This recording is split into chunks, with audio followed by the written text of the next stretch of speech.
Olhando aqui para esse texto, nós estamos vendo o poder de Deus. Aqui era uma visão, mas Deus está mostrando a capacidade que Ele tem de trazer ossos secos, espalhados, a tornarem a vida. E é sobre esse poder que nós queremos falar com vocês essa noite. Irmãos, esse mesmo poder é o poder que fez com que todas as coisas fossem criadas. Quando Deus dizia assim: olha, haja luz, e a luz aparecia, era esse mesmo poder. Quando Deus escolheu você antes da fundação do mundo, e lá no ventre da sua mãe, era também esse poder que estava criando você. Amém? Amém, amém, irmãos? Amém. Você pode dar uma salva de palmas para Jesus? Aleluia. Quando Deus propôs enviar o seu Filho ao mundo para nascer de uma virgem, para a salvação, para a remissão dos nossos pecados, também era esse poder que estava atuando. Quando esse Jesus, ele morre e ele é ressuscitado, é um poder que ressuscita, um poder de Deus. É desse poder que nós estamos falando. E quando esse nome, Jesus, é colocado sobre todo nome e é dado a ele todo o poder, é desse poder que nós estamos falando. Amém? Amém. Diga assim: o nome de Jesus, tem poder. Tem poder. Pode dizer um pouquinho mais forte? O nome de Jesus tem poder. Mais uma vez. O nome de Jesus tem poder. Aleluia. Aplauda ao Senhor Jesus. Glória a Deus. Aleluia. Glória a Deus. Quando Jesus, lá no início do seu ministério, no livro de Lucas, capítulo 4, ele chega na sua terra, na terra que ele nasceu, e ele foi criado, ele começa ali a ler um trecho da palavra de Deus. Não era uma Bíblia como a nossa, mas ele começa a ler Isaías 61, nós acabamos de cantar algo referente a isso. Lucas, no capítulo 4, ele começa a citar algo que foi dito muitos anos antes de ele nascer, e ele fala: o Espírito do Senhor está sobre mim. O Espírito do Senhor está sobre mim. Para que o Espírito do Senhor estava sobre Jesus? Ele fala. Cadê o de Lucas, irmão? Não tem? Lucas, vou achar aqui. Lucas 4, versículo 18. O Espírito do Senhor está sobre mim, pois me ungiu. Para que, igreja? Responda comigo. Para evangelizar os povos. E enviou-me para quê? Curar os contritos de coração.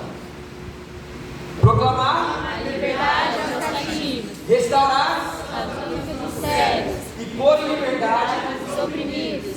Anunciar o ano aceitável do Senhor. Essa profecia não é sobre nós, é sobre Jesus. E estava ali, naquele momento, ele estava lendo, as pessoas começaram a olhar para ele, e é como se ele estivesse dizendo assim: esse poder está sobre mim, esse Espírito está sobre mim, e eu estou aqui para fazer estas coisas. É sobre mim que está falando. As pessoas estavam com os olhos fitos em Jesus.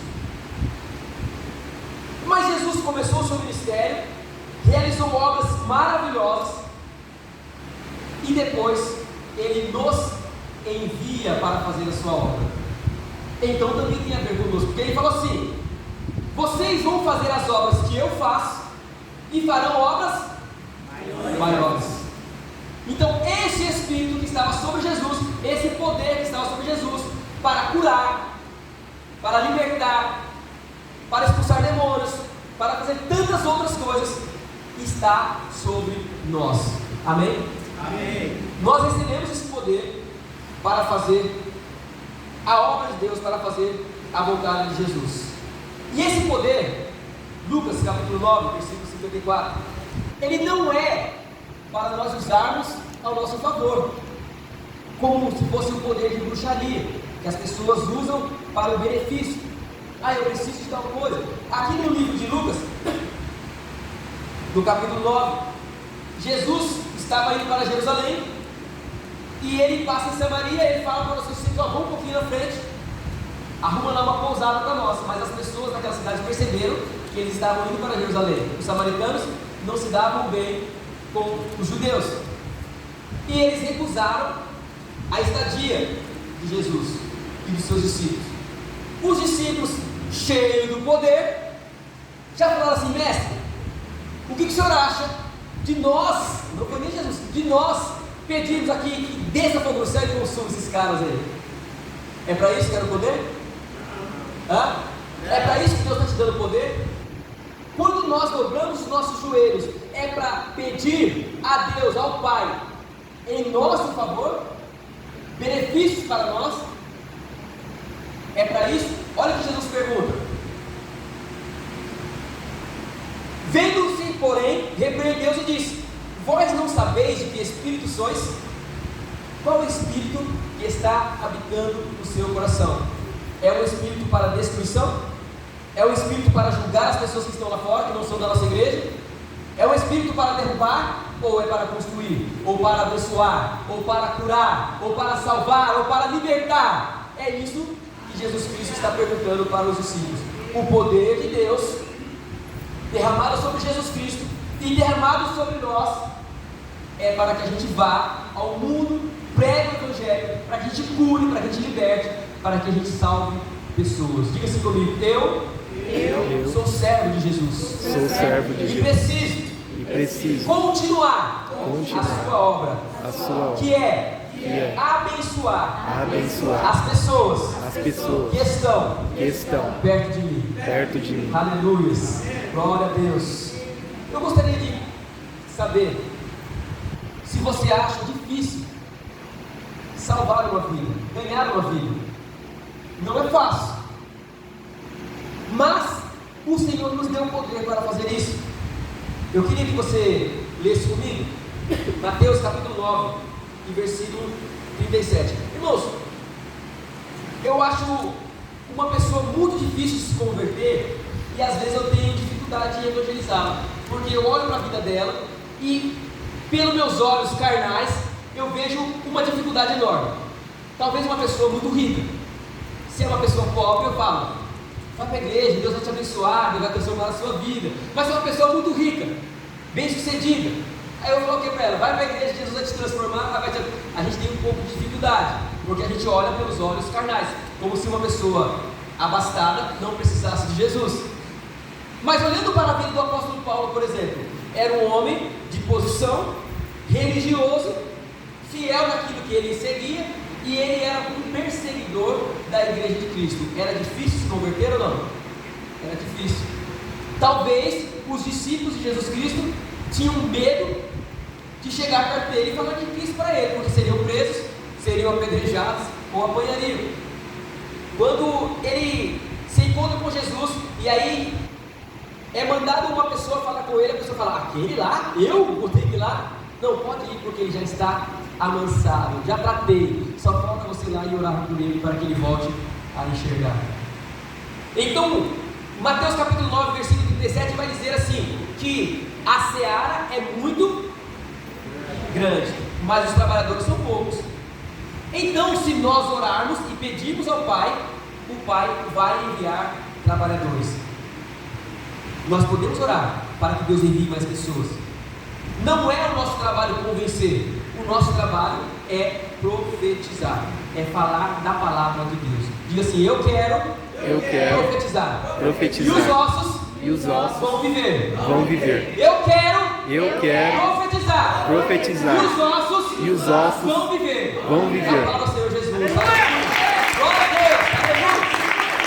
Nós precisamos falar, precisamos profetizar, precisamos pedir ao Pai que mande ceifeiros, mas nós temos que pregar, nós temos que profetizar, temos que clamar e temos que falar para as pessoas de Jesus. Amém? Aleluia. Glória a Deus. Irmãos, nós recebemos um poder que é um poder grande, nós precisamos experimentar esse poder. Esse poder é tão grande que Jesus fala que nós não precisamos de intermediários. O apóstolo João era um homem de Deus, um homem santo de Deus. Ele morreu.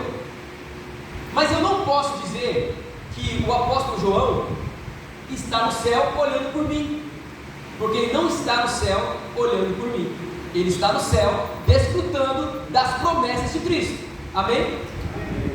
O apóstolo Paulo era um santo homem de Deus, um pregador da palavra de Deus, realizou milagres, curas, até ressuscitou pessoas. Mas eu não posso dizer que o apóstolo Paulo, que agora já morreu, está no céu olhando por mim, porque ele não está olhando por mim. Tem alguém olhando por mim. O Espírito Santo está olhando por mim. Jesus Cristo está olhando por mim. E Jesus Cristo é suficiente para olhar por mim. Jesus Cristo é suficiente para olhar por você. Ele cuida de você. Ele disse: eu estarei com vocês todos os dias, até a consumação dos séculos. Então não existe a necessidade de outras pessoas olhando por nós. É isso que você precisa entender. Jesus Cristo está olhando por nós. Amém? Amém. E Ele nos deu uma autoridade tão grande, que Ele diz o seguinte: vocês podem falar direto com o Pai. Amém? Amém? Você precisa de algo de Deus. Você precisa de uma cura, de uma libertação, de uma transformação de vida. Você precisa salvar vidas. Você precisa de poder de Deus para realizar a obra de Deus. Então você não precisa falar com o João, não precisa falar com o Paulo, não precisa falar com a Maria, não precisa falar com ninguém, nem com o Tiago, nem com nenhum dos apóstolos. Jesus Cristo te deu poder, autoridade. E Ele falou assim: não precisa ser um lugar especial. Você entra no seu quarto, fecha a porta e fala com o seu pai em secreto, e Ele te recompensará. Aleluia! Glória a Deus! Ele é suficiente e Ele nos deu essa autoridade. Você entra lá e fala com o pai, fala assim: ó, o teu filho Jesus mandou falar com o Senhor direto. Ele me deu esse poder, Ele me deu essa autoridade. E você tem essa autoridade, falar diretamente com o Pai. Diga assim: eu posso falar diretamente com o Pai. Aplauda o Senhor Jesus. Aleluia, glória a Deus. Aleluia. Exaltado é o nome de Jesus. Glória a Deus.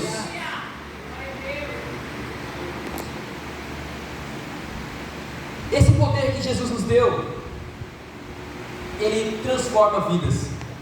Falei do apóstolo Paulo, foi transformado, mas Ele transforma a sua vida também. Você que está aqui já aceitou Jesus, amém? Amém. Mas mesmo já tendo aceitado Jesus, já recebemos uma transformação. Às vezes a gente cai num comodismo, numa estagnação, a gente fica parado, não cresce mais. Então nós precisamos chegar mais perto de Deus. Ele nos deu poder para isso.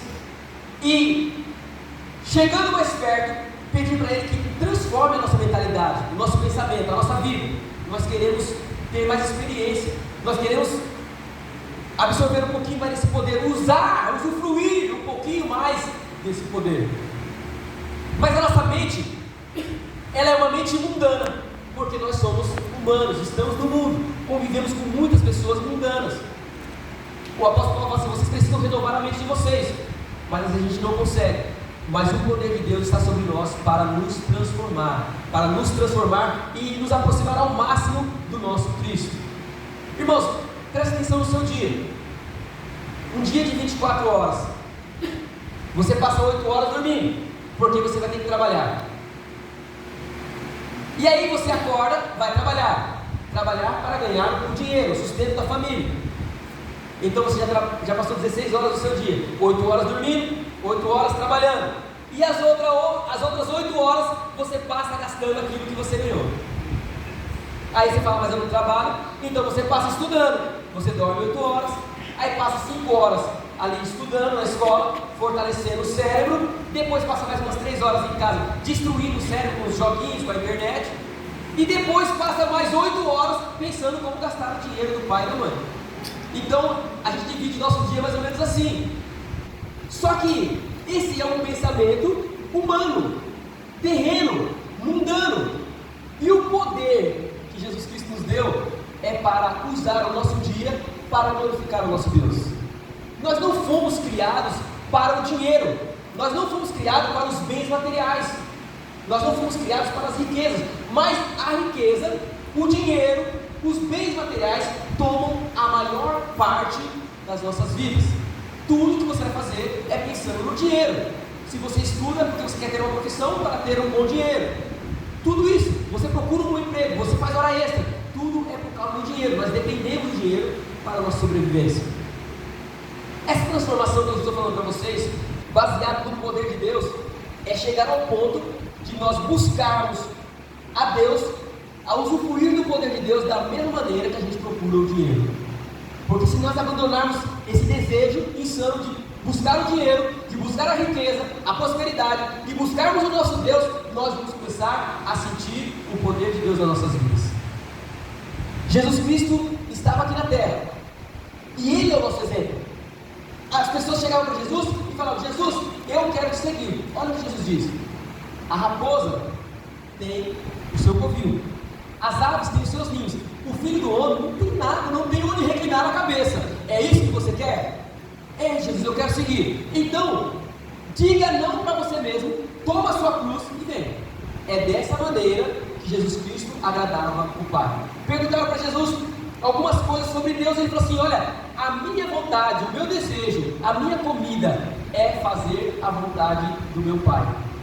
Só que quando Jesus estava diante de um túmulo e tinha um homem lá dentro, um amigo dele, Jesus Cristo não precisou dobrar o joelho, fazer o jejum, orar, gritar. Ele chegou na porta do túmulo e falou: Lázaro, sai para fora. Sabe por quê? Porque o poder de Deus estava sobre ele. Porque ele tinha experimentado o poder de Deus. A vida de Jesus Cristo era estar em comunhão com Deus. É desse poder que eu gostaria que você experimentasse um pouco mais. É desse poder que eu gostaria que você tivesse um pouquinho mais de experiência. E o Senhor está pronto para te usar, pronto para te abençoar. Nós só precisamos entender que o poder não é nosso, o poder não é para nós, o poder é para abençoar, é para dar vida aos ossos, é para profetizar, é para ganhar vidas para o reino de Deus. Se coloque de pé, irmãos.